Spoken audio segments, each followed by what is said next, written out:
Happy Sunday, Liberty friends. I once had a very good friend and mentor tell me that it's okay to go back and fix an error you made. So this morning's sermon was just not my best, but it's really important information, so I wanted you to hear it in a more bite-sized, easy to digest format. So I just wanted to do a quick video as an appendix, and if you weren't able to join us this morning, let me offer you a brief recap. This morning's scripture passage came from Exodus 20, when Moses has taken the people out of Egypt with God's help and went into the wilderness. They ended up at Mount Sinai, where Moses receives the law from God. Now, as the main part of the law is what you might have heard called the Decalogue, or more commonly the Ten Commandments. There's a lot more than that, over 600 laws that came with the giving of the law on Mount Sinai, but these 10 are the ones we tend to remember most. Now, I want to cover just real quick what those 10 look like. The first 4 are commandments that have to do with our relationship with God.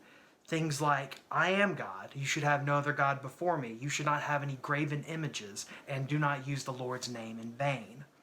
All of those point to how we take God seriously, because at least in our faith-based circles, God is our first and foremost relationship.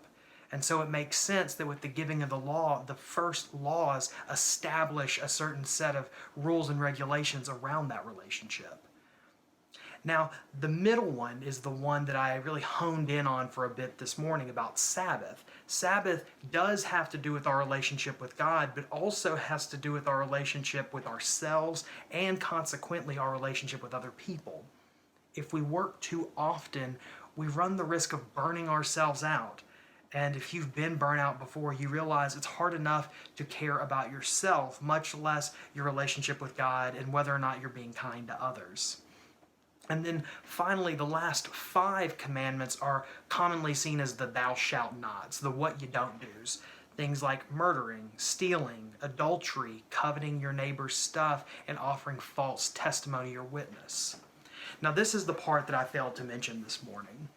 Those last 5 commandments are sometimes muddied up a bit because we have this problem with interpretation. And this is what I really want you to take home with you. With all laws, there's always the concept and even a problem of interpretation. The question of what do we think the law means and how do we want to use the law so that it establishes relationships, again, with ourselves and God, ourselves with ourselves, and ourselves with each other. And specifically with these last 5 on that last relationship. Because we're pretty good at coming up with ways to work around the laws, like, well, you shouldn't kill anyone except if in self-defense, but then who gets to decide what's self-defense? Well, you shouldn't commit adultery, but sometimes we tell ourselves, if the relationship we're in has gone bad, is it really that bad to move on to someone else if we know the one we're in is going to end anyway? And then in this particular season of politics and election, it's important to remember you shouldn't give false testimony, false witness, or you shouldn't say false things about the other person. And that one especially gets muddy because sometimes we like to believe that, well, if I think this about that person and I believe it's true, then it might as well be truth. Not so. Those last 5 commandments are what we call objectifying. They turn other people into objects. So if you don't see another person as a person, then wanting their stuff isn't that bad.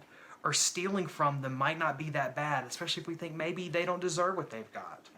And of course, killing, adultery, lying, they turn other people into less than children of God. And so I wanted to make sure that I really put that out there, that the point of this morning's sermon and how we understand the basic truths of the 10 Commandments is how do we understand them and how they help us be better Christians for ourselves, for our relationship with others, and most of all, our relationship with God. So I hope that maybe you learned a little new nugget of information, and I'm always around for you to talk to if you have any additional questions. I love to talk about the Bible and theology so that we can all be better disciples together.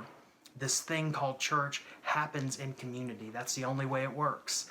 And so as the shepherd of this community, I am honored and privileged to be here with you, whether in person, on Zoom, or here on recorded video. I hope everyone has a great day and a great week.